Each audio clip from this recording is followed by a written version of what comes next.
Hello and welcome back to Democracy, everybody. Welcome back to Helldivers 2, where today we're going to be doing an updated guide on how to get super credits quickly. So we do have super credits here in the superstore, and obviously you could just buy them if you would like to, but we're not going to be doing that. We're going to be going over how to farm them. So I did this for about an hour. Originally I had 5 super credits, and now I have 565. Now then I tried to record this video and I had another 10 added onto that, so you should probably take that away from that hour, as well as one of those was from a war bond. So I made roughly like 450 credits within that hour. That's not a guaranteed amount that you're going to be making. It does seem like they increase the amount of super credits that do spawn in missions. So we're going to be going over how to get more super credits quickly. So very first up, let's go over equipment that you might want to have. And in the armory, primary weapon, pick whatever you'd like. It doesn't matter. We're probably not going to be using it. You will if you're going to be doing this on the Hazard 4 though. You can really do this on like Hazard 1 or 4. I find those two to be the best. 4 gets you more missions to pick from, as well as it gives you bigger maps, so there's more points of interest.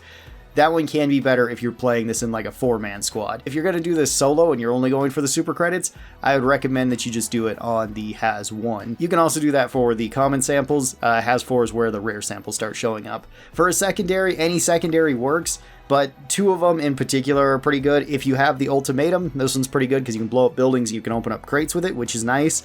And you can also take the grenade pistol, which you can also open up crates with. So either one of those helps, but if you don't have either of them, don't worry about it, you don't need it. For a grenade, I'd also recommend something that can blow open crates. So basically anything besides like the flashbang, smoke grenade, gas grenade, throwing knives, anything else, so like thermites, impacts, high explosives, whatever they might be, the first grenade can open them up too if you need to do that. Even if you don't have any of that stuff or you don't like using it, it doesn't matter, we're going to have stratagems that kind of take care of this problem too.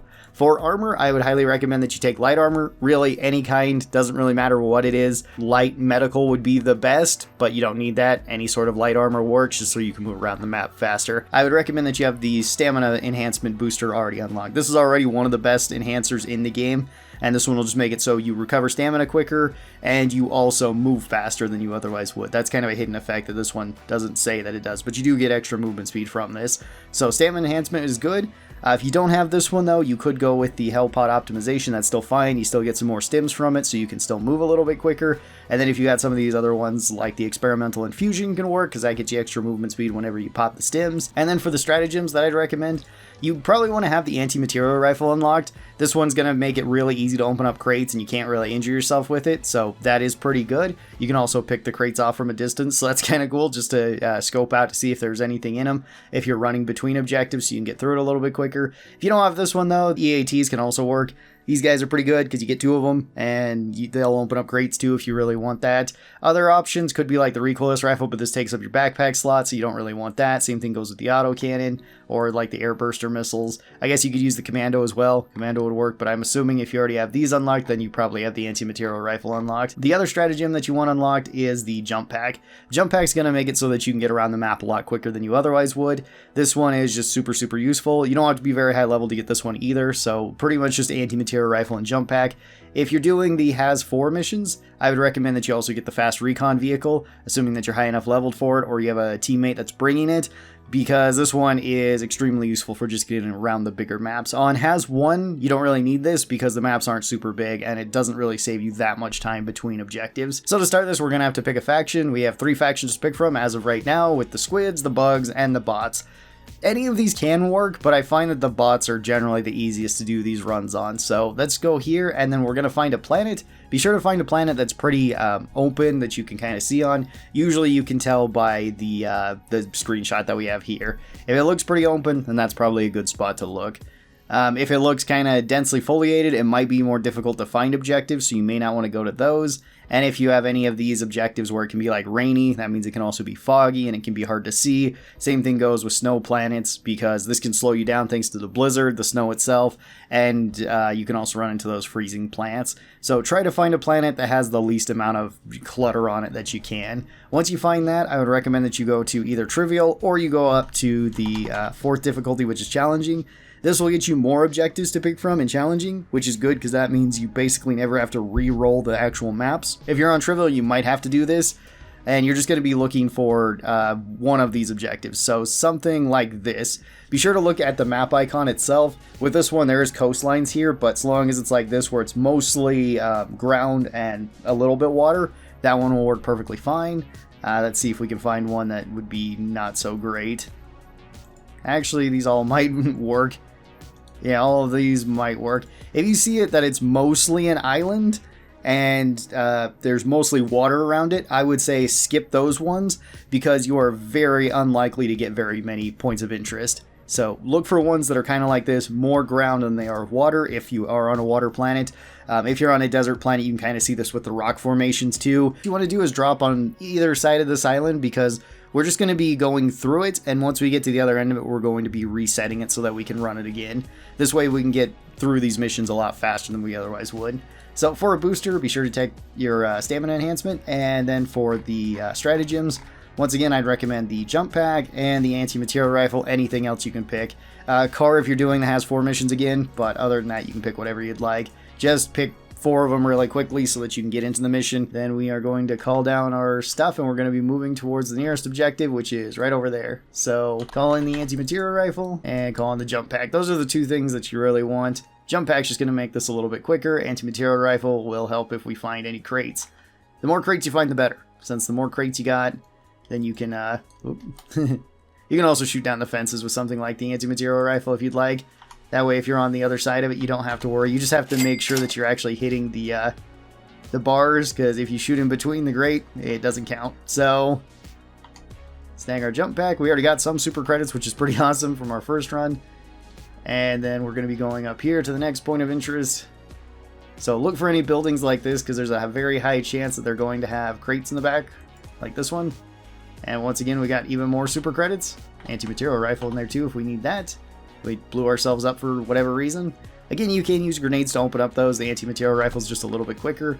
Then we're going to open up our map and kind of look around here. Generally, you're going to want to get to the high ground just so that you can look down to see if there is any other objectives like buildings. Those are going to be the most obvious ones. They're going to also be kind of valleys in between different areas where you can find potentially more crates. Yeah, if you can see any lights like this, that's another potential place that we're going to get super credits from. So search that. Metal. Once you're out of stamina, be sure to take your stims. And it's also best if you can use the jump pack at a kind of higher spot so that you can go. So like here's another point of interest. There was another one over there, but that one can't have super credits, so we don't have to worry about that. There are usually like 8 to 10 points of interest on these small maps, and usually about 4 to 5 of them can actually have super credits, which we got another thing is super credits. So we've already gotten 30 super credits so far. You can also go up here and grab extra things. The main thing you're going to be wanting to look for there is like stims. Nothing else really matters. We're just going to be going here. Like here's another hole in the ground that has another crate I just noticed. So we're just going to go over there. Open up that one. That one also has super credits in it. I swear they buffed the amount of super credits you get on these missions. It is very rare to not at least get like 10 super credits in a mission anymore. Like usually you're not going to be getting this much. Usually it's like 10 to 20, sometimes 30 or 40, sometimes even more because you can find a 100 badge. Alright, now that I'm over here and I'm on the other side of the island, I don't see any more points of interest. No major ones that we kind of miss here. So just return to ship. And we can try this one again. We'll see how much we got. I mean, that one was 40 credits, which is pretty awesome. We landed on an objective as well, but this is another one that we can't be getting the super credits from. You can only get extra ammo from this, and like a shovel, which is kind of cool. So let's grab this. We're going to be heading to that side of the map after this. And we'll see what we can kind of get here. It looks like there's at least 3 areas where we could potentially get super credits thanks to the lights that are there. Generally, you want the crates over any of these things just because the crates are way more likely to have extra stuff. It doesn't look like a hole in the ground. Alright, we'll go over here then. We still got the other half of the map to search. So we're probably going to find at least 1 crate here. That one's got extra super credits. Alright, another 10. Cool. So far we've made 50 super credits already in just 2 runs. And so far for like the entirety of this video, I've only been recording for about 15 minutes. That includes all the stuff that we were talking about earlier. So these runs usually only take about 3 minutes or so. If you're just rushing right through them, even in solo, this is pretty efficient. Oh, there's some more super credits. And another medal. Alright, we're up to 60 super credits. Let's also try to find one of those vaults. I would like to see one of them. Oh, hey, here's another place. That one also has a crate in it. Very cool. Open that up. Even more super credits. All right. Dang, already up to 70 super credits. So if you do come across one of these vaults, you will need to be at least playing 2 players since you need 2 of them to open it up. However, if you'd like to check inside, you can actually do that by just kind of getting close to this, going into first person and looking around. So you can actually see into this. It's easiest if you get it on the corner on your peripheral vision. And with this one, we're actually not missing out on any super credits. There's 2 arc throwers, or maybe, I think those are actually flamethrowers. 2 flamethrowers inside there, and since I can't see anything at the top, I'm going to assume those are requisition slips.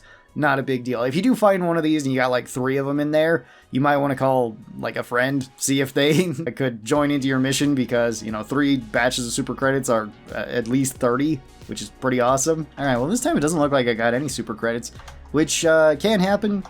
Usually I would estimate you get about 10 per mission. Sometimes you get 20 per mission. So 10 to 20 would be, I would probably say, a rough estimate of how much you're going to be getting through this. It takes about 3 minutes to complete this mission, maybe slightly longer if you're doing it with multiple people, but then you have the option of doing these missions a little bit faster since you can split up, and potentially getting into the vault and getting a little bit more money that way, or getting into the bunkers. So if you can average about 20 super credits per mission, and you're getting these done in about 3 minutes, you're constantly resetting these so that you can do them. It might take a little bit longer because you probably will have to reset the maps at a certain point, so exiting out of the game, coming back, that might add a few more minutes. But assuming that you can get 20 credits per mission, 3 minutes a mission, you can do about 20 missions within that hour, and you can make about 400 super credits by doing this.